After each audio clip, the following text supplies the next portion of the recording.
Hi there, I'm Heather Shields from Pathways Driving Rehab Services, and today I'm going to be talking about driving with Parkinson's disease. In case you don't already know me, I'm an occupational therapist and a driving instructor. I'm the owner and creator of Pathways Driving Rehab Services. I've been an occupational therapist for over 20 years now. I graduated from the University of New England. And I'm also a driving instructor and a certified driving rehab specialist. I did my certification for driving rehab through ADED, which is the National Driving Rehab Association. So I develop Pathways Driving Rehab Services, and I work only with people with medical conditions, elderly people, and students with special needs. I travel all over the state of Maine to see patients, and we drive on the roads where people live and drive. So with driving rehab, I'm working on helping people stay driving safely as long as possible. Now, for people with Parkinson's, it's determining, are you safe to drive still? What sort of issues are you having, and how can we help you so that you've got some strategies to be safe for as long as possible? Now, ADED put out a really nice fact sheet on Parkinson's disease and driving. I'm going to give you the links to that so you'll have access to it, but I've broken it down to make it easier for us to take a look at. Now, Parkinson's disease typically has motor problems, and that's what most people think of as muscle coordination. They also can have visual changes and cognitive changes, as well as their ability to take care of themselves and, of course, drive. Driving is something that everybody wants to be able to do as long as possible. So some of the symptoms that people have are motor changes. They have muscle rigidity, and that can affect their ability to turn their head and scan their environment. It can also affect their ability to steer, do the gas and the brake. There can also be tremors in their legs, which sometimes people's feet may be like bouncing on the brake or on the gas pedal, so they have some trouble modulating the pedals or maintaining and holding the brake. Their brake response time might be slower, say as you're approaching an intersection or a stoplight or stopped traffic. There may be dystonic posturing, which can occur typically in the neck and the trunk, which means that they kind of tend to lean forward with their head being down, so it's harder for them to hold their head up to see out over the dashboard. And then that also affects how quickly they can move their body to react. Other motor changes in the arms can happen during driving with steering, reaching the turn signals in a timely manner, managing all the controls quickly and smoothly. I think most commonly their reaction times tend to slow down, and that really can affect their ability to drive and doing smooth transitions between the gas pedals. With visual changes, these are something that are more subtle, but people who are experienced in Parkinson's, such as myself or a neurologist or a therapist that specializes in Parkinson's, would commonly see that somebody might have dry eye. They can actually have double vision. They may have difficulty reading because their eyes aren't converging together. There are changes even in the muscular control around the eye. Medications can also cause some issues too, but typically with more advanced stages of Parkinson's, you may see that. Then with cognitive changes, you're going to see changes in their concentration, their ability to multitask, pay attention to a lot of different stimulation at the same time, and which is really, really important when we're driving, because we're constantly thinking about what's going on behind us, in front of us, when we've got to process information really quickly, when we've got to make a left-hand turn, or at intersections where there's a lot of information going on. That's something that is a challenge for people as Parkinson's advances. They may also have some daytime sleepiness. They can have fluctuations in their level of arousal. That's most commonly related to medication changes, or just people tend to get tired and they need to take more naps than they used to. But the medication, the timing of the medications is very important for driving, because you want your body to be at optimal performance when you're driving. People with Parkinson's are very dependent on medications, and as it advances, they have to take more medications. Dyskinesia would be more involuntary movements where they may be not meaning to do what they do and they're doing these random movements. That can often be a side effect from medication. You may see some of the warning signs that you may see in yourself, a family member or a friend or somebody that you know. They start to get that forward head posture, which is going to affect their ability to turn their head. They're going to be getting stuck when they're walking. That's, I think, what people most commonly think of when they're walking and they get stuck and have trouble moving on. The fluctuation in the level of arousal. They may be not driving at consistent speed, so going slow and then fast, or slow and fast, or just really slow, or too fast. They may be slow to identify and avoid potentially hazardous situations simply because their processing is slower. Their motor performance is often slower. They may have accidents or near misses. There may be a pattern of getting lost even in familiar environments. So these are all things that you may see with Parkinson's and driving. I've had a few people recently with Parkinson's, and one of the things that I see is that their ability to multitask information is affected. So when we're approaching an intersection where there's a lot going on, they're not doing very well with that. They're really delayed in hitting the brakes as we're approaching the intersection. They can't keep track of more than one thing at the same time, which we really need to be able to do when driving. Their reaction time might be slower as they approach an intersection, or needing to yield coming into a turn that can be dangerous. And then also really significant delays with braking, which puts people at risk for rear-ending someone. Now, as a driving rehab specialist, I do perform a comprehensive driving evaluation. And what I do is I travel to the patient's home, I work with them, their family. I learn about how their Parkinson's is affecting them, what kind of changes have occurred for them, and what kind of modifications they're making in their driving already, and how could we introduce some new things that are going to make it safer for them so that they can drive as long as possible. And of course, I test all of the skills needed for driving on that driving evaluation, as well as taking them on a road test. I wanted to give you some national resources because I think that there's just so much information out there. The more we know, the better off we are, and it helps us to learn more about what the disease is, how it affects us, and what we can do. There's so much help out there available. So the Parkinson's Foundation is an amazing foundation, and ADED also has some fact sheets for us that I'm going to give the links to.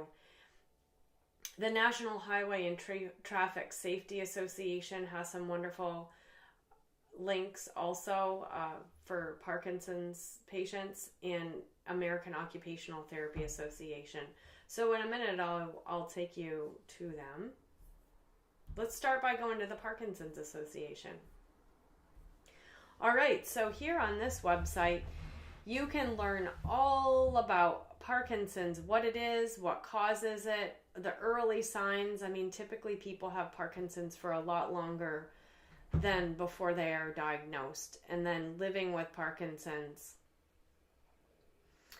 there is a really good, so in the Living with Parkinson's program, there's a whole thing on driving. that I really think can be very, very useful to you. I do find that a lot of people with Parkinson's wait for too long because they don't want to lose their independence, and which is certainly understandable. But here are some really wonderful information that is going to teach you about how Parkinson's affects your driving, and how can we, some tips that we can do to still drive with Parkinson's disease. I do think that eliminating driving distractions is really good. So driving with the radio off to keep it quiet, that makes it easier to focus. Avoiding nighttime driving if you're having any visual changes, because it's going to be much easier to drive during the day and safer. Don't drive if you're feeling fatigued or if your medication is worn off. When people are fatigued, their concentration is not as good, and they're more at risk for having an accident, making mistakes. So it's best to be well rested and making sure that the medication effects are working. You want to use familiar routes and take quieter routes during off-peak hours so that there's less traffic and things for you to contend with. A lot of times people might use a GPS system to help them because it takes away some of the thinking. If sometimes people are having a harder time multitasking, the GPS will do some of the thinking for you, even if you know the way. But if you're having some cognitive changes and you're kind of forgetting or not being able to think it through, the GPS can help with that. It could also be a big distraction for people too. So I think that's important to trial and error that. That's something that I might do on the driving evaluation or driving training with people to see how their attention is with that, and can they multitask the GPS and driving. Want to maintain really good posture so that they can be upright as much as possible. It's going to help with cushions and sometimes just the lumbar support in the driver's seat is going to be helpful. There are some really great exercise classes that are good to help maintain exercise levels, muscular control, range of motion, which is really important. All right, so I'm going to put this link here for you, and I'm going to let you do some learning about that. Now, we're going to go on to the next thing, is the ADED website, which has this this nice fact sheet here that is going to be very useful for you.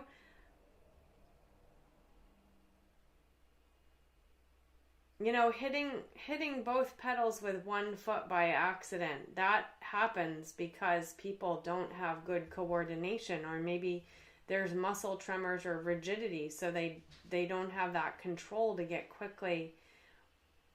And their movements might be really so small. That's the thing. People's movements become really small, so they may be hitting two pedals at the same time, which of course can be very dangerous. The AOTA, this is the American Occupational Therapy Association, which is the Evidence-Based Consensus Statements for Driving and Community Mobility. This is to really educate occupational therapists that we do have an ethical responsibility to talk about driving and do different screening tools with your patients. So there's some really excellent information here. There is something on dementia and then Parkinson's disease here. So typically people with mild motor disability are able to drive mild to moderate. Once they get moderate to severe, then we've really got some concerns. And then the NETSIA, let's see, I guess that one, let's see, let me go back to this.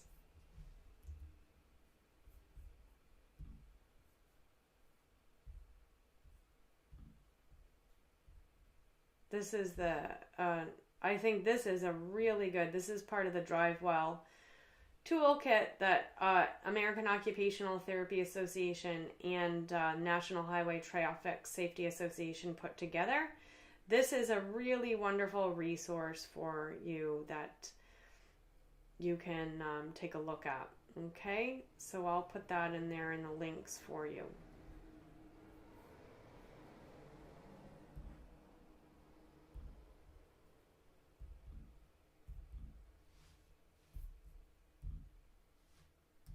Now, I also wanted to include some local resources for people in Maine.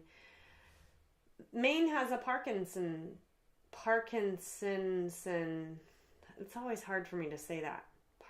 It's just Parkinson. I was thinking Parkinsonian isms society. Anyway, this is a wonderful resource for people because it gives you so many different resources here in Maine. Of course, education about it. It's got a lot of information for caregivers.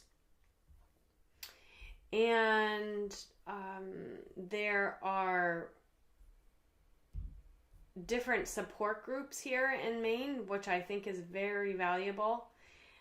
They're all over the state of Maine. There are some up in Bangor, here at Midcoast Hospital, Maine Health Learning Center in Falmouth, the Casco Bay YMCA in Portland.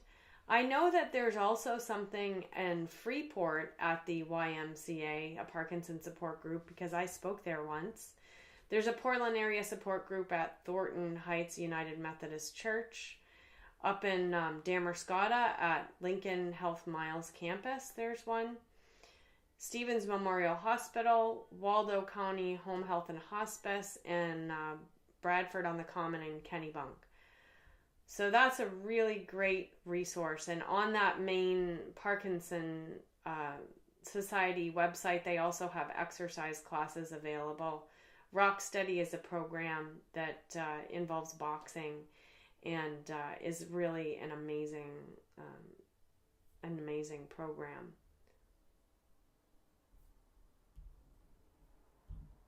So here in Brunswick, at the Brunswick Landing, so there's the Brunswick YMCA and the Bath YMCA.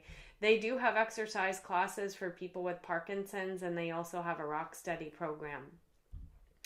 At Coastal Rehab Services, they have an LSVT program, which is a program that is designed to help people in the early stages of Parkinson learn to keep your movement big, keep your voice big, and really learn these things before the Parkinson's progresses too much. It is an intensive program, and it is going to give you the tools you need so that as the disease progresses, you can progress with it and be successful. So LSVT Big is a really amazing program. And then also my friend Anna Chornyak introduced the Rock Steady Boxing program here to Coastal Rehab. And this is such an amazing program. It's just such an incredible support for people. Anna is just, and all the people at Coastal Rehab are so proud of what they've done because they've brought together such a great group of people. It's something for people to look forward to, and it really pushes people to these crazy limits for people with Parkinson's, things they didn't think that they could do. So I really encourage that. That Rock Steady Boxing program is also at the Landing in Brunswick.